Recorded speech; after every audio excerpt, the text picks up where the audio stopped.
আসসালামু আলাইকুম ওয়া রাহমাতুল্লাহি ওয়া বারাকাতুহু।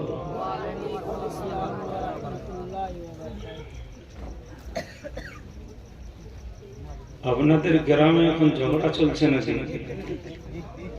বলে গায়ে ঝগড়া চলছে নাকি? তবে এত ফারাক ফারাক দেখে বোঝা যাচ্ছে যে একদম গায়ে যেমন ঝগড়া চলছে, কেউ কারো কাছে নাই।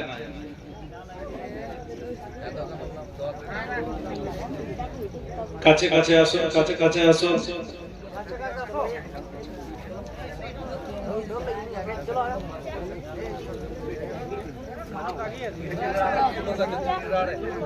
আর আজকে চা দোকানওয়ালা ধার দিচ্ছে না ফ্রি দিচ্ছে, যে এত ভিড়, অন্যদিন তো ভিড় থাকে না, আজ হয় ফ্রি দিচ্ছে না ধার দিচ্ছে। তাছাড়া এত দোকানটা ভিড় হইতো না। আর না হলে ওলামাদের দোয়া আছে, সেই দোয়ার কারণে আবার দোকানটা ভালোই চলছে।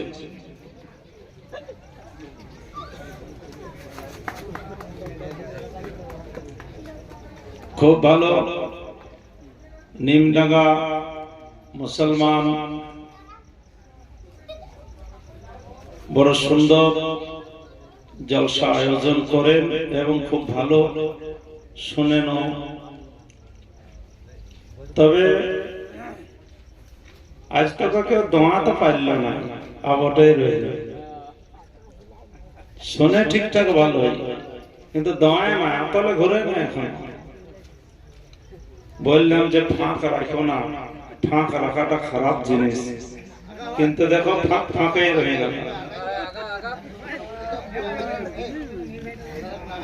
আল্লামা মাওলানা জনাব জমিরউদ্দিন সাহেব এই ফাঁক নিয়ে কথা বলছি প্রথম থেকে। ফাঁক, এ দেখেন আমার দিকে তাকান। তবে এবার শুনুন, এই ফাঁক পূর্ণ করতে বললাম কেন? ফাঁক, এই কথাটা মনে রাখবেন। এই ফাঁকা আপনারাকে পূর্ণ করতে বললাম কেন? আপনারা ফুটবল দেখেছেন? এই ফুটবল দেখেছেন না? যদি ফুটবল দেখেছেন তবে এবার শুনুন, কটা প্লেয়ার নামে মাঠে? হ্যাঁ, এইয়া বলছে 11টা, কেউ বলছে 12টা। এরকম দেখিয়েছেন না খেলা? হ্যাঁ, বলে দাও যে 11 দোকানে 22টা। এই সব কাল সকালে বাজার ঘাটে লড়াই লেগেছে না, আমি 12টা বলেছি, তুই 11টা বললিস কেন? এইখানে ঝামেলা চোখায় নিয়ে বাবা, এখান থেকে আর যেন ঝামেলাটা ঘরে না ঢোকে। কেন হয়, কত লোক চান করতে গেছে, ইয়ার শিশিটা ও মাখিয়েছে, ওয়ার শিশিটা এই মাখিয়েছে মাঠে পুকুরে, আর ঘরে আসেনি, ঝগড়া হয়েছে। বল না, আমার তেলটা ও মাখিয়ে দিয়েছে, তোমার বউটা খলি ছিল, আমাদের ঘরে যাই পুরা গাল দিচ্ছে। মানে বেটা ছেলে একটা মেয়া লোকে গেল, আর মেয়া লোকে গেল মানে বুঝতেই পারছো এবার কি হবে। আর কোটো সামলাতে পারবে না, তত তো যেমন না যায়। তাহলে 11 দোকানে 22টা। বল কটা? বল কটা? হ্যাঁ, একটা। আর পা কটা? হ্যাঁ, এইবারে ধরেছে। 11 দোকানে 22টা প্লেয়ার, পা হলো 44টা। বল হলো কটা? একটা। ওই 44টা পায়ে মিলে বলটাকে মারে, মারতে মারতে বল একবারে হয়রান হয়ে যায়। মনে মনে করে আমার আর বাঁচার রাস্তা নাই, বাঁচার রাস্তা নাই। কিন্তু যখন গোলকিটায় যায় ধরে, ধরার পরে যখন বকটাই চাপড়ে লাই, বলে মনে করে যাই হোক একটু বাঁচলাম।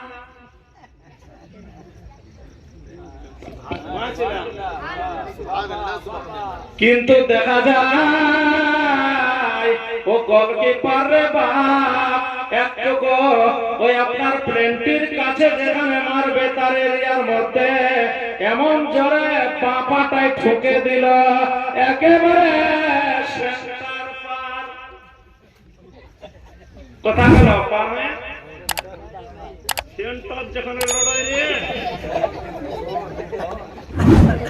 যেখানে মাঝটা প্লেয়ার আপনার গ্রাউন্ডের মাঝটা সেন্টারটা লড়াইবার পার করে নিয়েছে।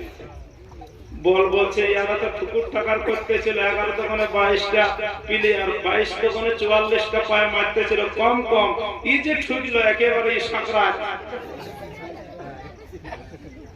বল মনে করে আমার আর রেহাই নাই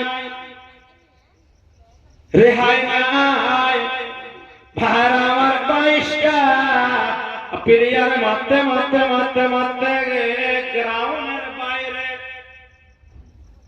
মনে করলো যে বাঁচেছি আর কেউ কিছু করবে না, কিন্তু একদম খেলোয়াড় নয় ও দেখাওয়ালা লোক উঠলো দেখতে আসেছিল গ্রাউন্ডের বাইরে গেল দৌড়ে যায়নি হাত পায়ে করে ফাউলান দিল বলছে যাই হোক তো জাগি হোক হলো একজন ঝপ করে নিয়ে আর এমন ভাবে ফাউলান দিল যে একদম পাটায় এমন ভাবে মারতে থাকে বলকে জিজ্ঞেস করা হচ্ছে বল রে তোকে এত মারছে কেন 11 দোকানে 22টা প্লেয়ারে 22 দোকানে 44টা পায়ে তোকে এত মারছে কেন? মারার পরে যখন খেলা শেষ হব তখন সমস্ত দর্শকদেরকে বলছে সমস্ত দেখনেওয়ালাদেরকে বলছে এই আমার দেখনেওয়ালারা আমাকে এত মারছে কেন তোরা কি জানিস? তোরা কি জানিস? বলছে জানি না। বলছে তবে জানিলে আমাকে মারার কারণ হলো আমার ভিতরটা কি কি ভিতরটা কি ফাঁকা যে ফাঁকাটা পুরা তো বলছি এখনো আছে ডাক্তার দেখবো মারি খাবে গেছে নাহলে দেখ আরো ধরে যাবে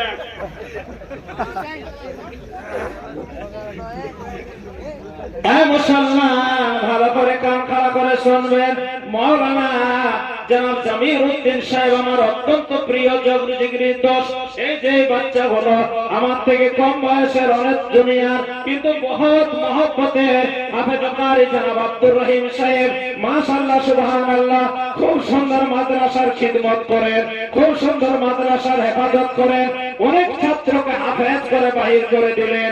আমার নতুন মেহমান ভাই আপনার দুমকা ডিস্ট্রিক্ট থেকে এসেছেন মৌলানা যে খুব ভালো আলেম, খুব শিক্ষিত আলেম। এ মুসলমান ভাইরা বাবারা ও বলতেছে বল ফুটবল বলতেছে আমাকে এত মারছে এরা মারার কারণ হলো আমার ভিতরটা ফাঁকা। যদি আমার ভিতরটা মাটি পাথর দিয়ে যদি পূর্ণ থাকত, যদি আমার ভিতরটা পূর্ণ থাকত তাহলে কি হতো? তাহলে কি হতো? মারত পা গুলা কেচটা হয়ে যেত, পা গুলা কচলে যেত, কারো আগলে টক থাকতো না, নকশা বদলে যেত, কারো যেত এই ধারে কারো ওই ধারে ওই ধারে। মুসলমান ও যদি ভিতরটা ফাঁকা না হতো তাহলে বাপের কারো সাধ্য ছিল না, বাপের বেটার কারো সাধ্য ছিল না যে এত জোরে জোরে মারত। তাই আমি অনুরোধ করে বলবো বাপরা, অনুরোধ করে বলবো আমার মায়েরা, অনুরোধ করে বলবো আমার নিমডাঙ্গা গ্রামের মুমিন ভাইয়েরা, ফাঁকা হয়ে থাকবেন না। ভিতরে কিছু ইলমে রাখুন, ভিতরে কিছু বিদ্যা রাখুন, ভিতরে কিছু শিক্ষা রাখুন, ভিতরে কিছু নবীর মহব্বত রাখুন, ভিতরে কিছু ওলির মহব্বত রাখুন। আল্লাহ কোরআনে বলতেছে যদি ভিতরে কারো যদি ইলমে থাকে ফেরেশতার ক্ষমতা নাই কবরের মধ্যে আপনাকে মারবে বলে। যেমন কবরে দাফন করা হবে তেমন আপনি কবরে জিন্দা থাকবে।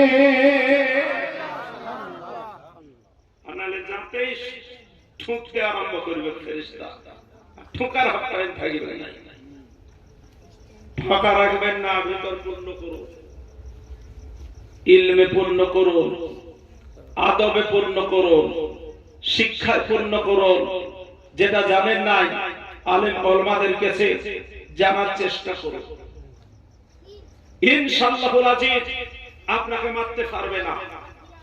আজ মুসলমান যেখানে যাচ্ছে মা, যেখানে যাচ্ছে গালি, যেখানে যাচ্ছে ঠুকাই খাচ্ছে, তার কারণ হলো মুসলমান আমরা আমাদের ভিতরটাকে ফাঁকা করে রেখেছি, নিজের অস্তিত্বটাকে হারিয়ে ফেলেছি, নিজের প্লেস হারিয়ে ফেলেছি, যার কারণে আজকে আমরা মার খাচ্ছি। নইলে নিজের প্লেসের মধ্যে যদি আমরা থাকতাম, নিজের যদি আওতার মধ্যে থাকতাম, তো কারো বাপের সাধ্য ছিল না মুসলমানকে মারবে বলে। আলহামদুলিল্লাহ, মাশাআল্লাহ, মুসলমানের ইজ্জত, নবীর উম্মতের ইজ্জত, আল্লাহ ওয়ালার ইজ্জত এই জমিনেও আছে, আখিরাতেও ইজ্জত আছে। কিন্তু আখিরাতে তো ইজ্জত নেই, বরং দেখা যাচ্ছে দুনিয়াতেও আমরা ইজ্জত হারিয়ে ফেলেছি। আল্লাহ রাব্বুল আলামিন আমাদের হেফাজত করুন। সকলে বলুন আমিন, সুম্মা আমিন।